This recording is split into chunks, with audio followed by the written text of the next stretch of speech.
찬미 예수님, 오늘은 8월 14일 토요일 성 막시밀리아노 마리아 콜베사제 순교자 기념일입니다. 독서와 복음 말씀 봉독하도록 하겠습니다. 성부와 성자와 성령의 이름으로 아멘. 제1독서입니다. 여호수아기의 말씀입니다.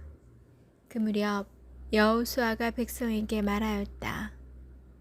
이제 너희는 주님을 경외하며 그분을 온전하고 진실하게 섬겨라. 그리고 너희 조상이 강 건너편과 이집트에서 섬기던 신들을 버리고 주님을 섬겨라.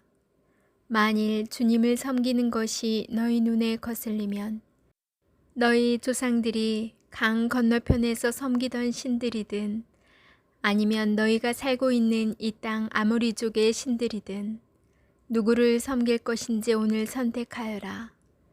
나와 내 집안은 주님을 섬기겠다. 그러자 백성이 대답하였다. 다른 신들을 섬기려고 주님을 저버리는 일은 결코 우리에게 없을 것입니다.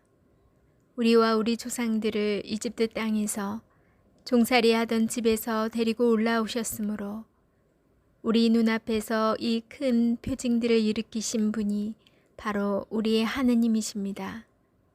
그분께서는 우리가 걸어온 그 모든 길에서 또 우리가 지나온 그 모든 민족들 사이에서 우리를 지켜주셨습니다. 또한 주님께서는 모든 민족들과 이 땅에 사는 아모리족을 우리 앞에서 몰아내 주셨습니다. 그러므로 우리도 주님을 섬기겠습니다. 그분만이 우리의 하느님이십니다. 그러자 여호수아가 백성에게 말하였다. 너희는 주님을 섬길 수 없을 것이다. 그분께서는 거룩하신 하느님이시며 질투하시는 하느님으로서 너희의 잘못과 죄악을 용서하지 않으신다. 너희가 주님을 저버리고 낯선 신들을 섬기면 그분께서는 너희에게 선을 베푸신 뒤에라도 돌아서서 너희에게 재앙을 내리시고 너희를 멸망시켜 버리실 것이다. 백성이 여호수아에게 말하였다. 아닙니다. 우리는 주님을 섬기겠습니다. 여호수아가 백성에게 너희가 주님을 선택하고 그분을 섬기겠다고 한 그 말에 대한 증인은 바로 너희 자신이다 하고 말하자 그들이 우리가 증인입니다 하고 대답하였다. 그러면 이제 너희 가운데 있는 낯선 신들을 치워버리고 주 이스라엘의 하느님께 마음을 기울여라 하자 백성이 여호수아에게 말하였다. 우리는 주 우리 하느님을 섬기고 그분의 말씀을 듣겠습니다. 그날 여호수아는 스켐에서 백성과 계약을 맺고 그들을 위한 규정과 법규를 세웠다. 여호수아는 이 말씀을 모두 하느님의 율법서에 기록하고 큰 돌을 가져다가 그곳 주님의 성소에 있는 향염나무 밑에 세웠다. 그러고 나서 여호수아는 온 백성에게 말하였다. 보라, 이 돌이 우리에게 증인이 될 것이다. 주님께서 우리에게 이르신 모든 말씀을 이 돌이 들었다. 그래서 이것은 너희가 너희 하느님을 부정하지 못하게 하는 증인이 될 것이다. 여호수아는 백성을 저마다 상속 재산으로 받은 땅으로 돌려보냈다. 이런 일들이 있은 뒤에 주님의 종 눈의 아들 여호수아가 죽었다. 그의 나이는 110살이었다. 주님의 말씀입니다. 하느님 감사합니다. 복음 말씀입니다. 마테오가 전한 거룩한 복음입니다. 그때 사람들이 어린이들을 예수님께 데리고 와서 그들에게 손을 얹고 기도해 달라고 하였다. 그러자 제자들이 사람들을 꾸짖었다. 그러나 예수님께서는 이렇게 이르셨다. 어린이들을 그냥 놓아두어라. 나에게 오는 것을 막지 마라. 사실 하늘나라는 이 어린이들과 같은 사람들의 것이다. 그리고 그들에게 손을 얹어주시고 나서 그곳을 떠나셨다. 주님의 말씀입니다.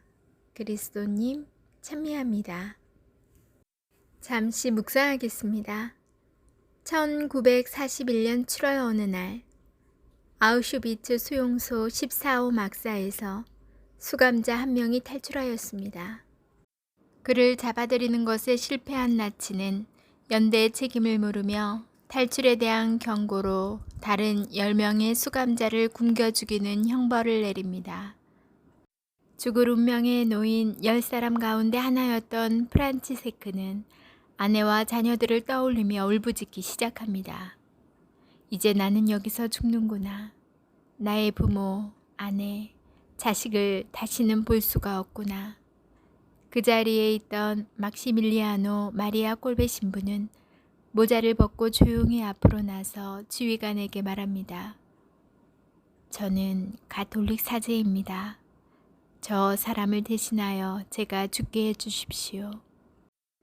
죄수번호 16,670번이었던 콜베 신부는 보름 넘게 굶주림의 큰 고통을 겪은 뒤 8월 14일 독국물 주사를 맞고 순교합니다.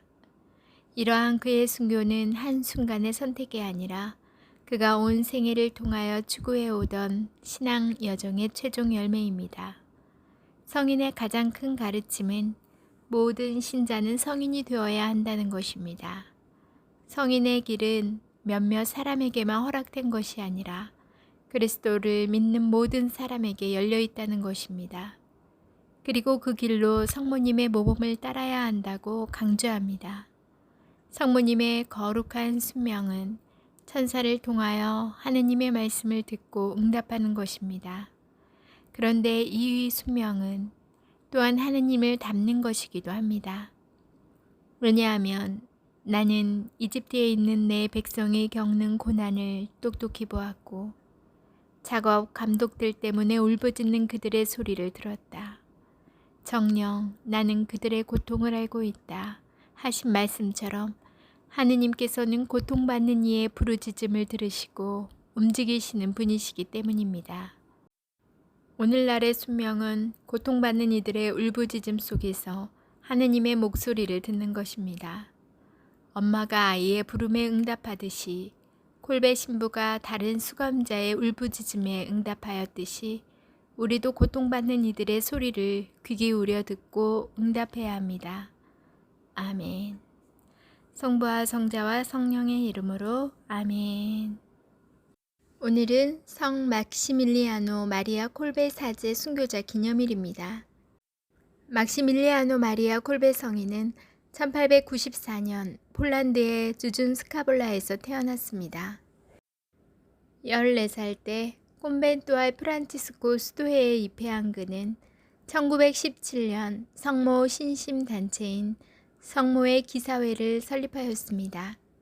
이듬해 로마에서 사제품을 받은 콜베 신부는 평생을 선교사로 살아가다가 독일의 폴란드 침공 때 체포되어 아우슈비츠 수용소에 갇히게 됩니다.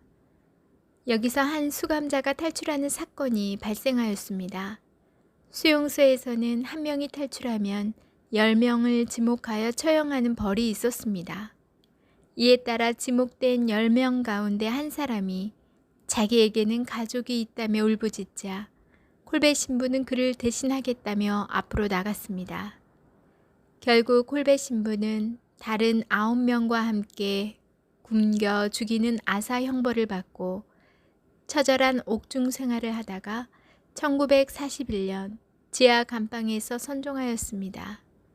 이러한 그를 1982년 성 요한 바오로 2세 교황은 자비의 순교자라 부르며 시성하였습니다. 네, 오늘 축일을 맞으신 모든 분들께 진심으로 축하드리며 은총 가득한 하루 되시기를 기도드립니다. 축하드립니다. 오늘 콜베 신부님 모습을 뵈니까 오상의 비오 신부님과 좀 닮은 것 같다라는 생각도 드네요. 남을 돕는 것도 솔직히 그렇게 쉬운 일은 아닌데 남의 목숨을 대신해서 내 목숨을 내놓는다는 것은 인간으로서 굉장한 두려움도 느끼고 공포심도 느끼는데 그걸 뛰어넘어서 주님의 사랑을 실천하는 그 모습을 보았을 때 우리 콜베 신부님의 그 굳은 믿음을 좀 엿볼 수 있었습니다. 우리가 그 정도는 못한다 하더라도 충분히 남을 이렇게 모두 힘든 상황이잖아요. 도울 수 있기 때문에 다른 사람의 고통이나 또 도움을 청하는 손을 결코 모른 척하거나 뒤돌아서 눈 감아 버리는 그런 무관심으로 보내지 않도록 주님의 이웃 사랑을 실천할 수 있는 그런 자녀들이 되면 좋겠다는 생각이 들었습니다. 남은 시간도 은총 가득한 시간 되시고요. 저는 내일 다시 만날게요.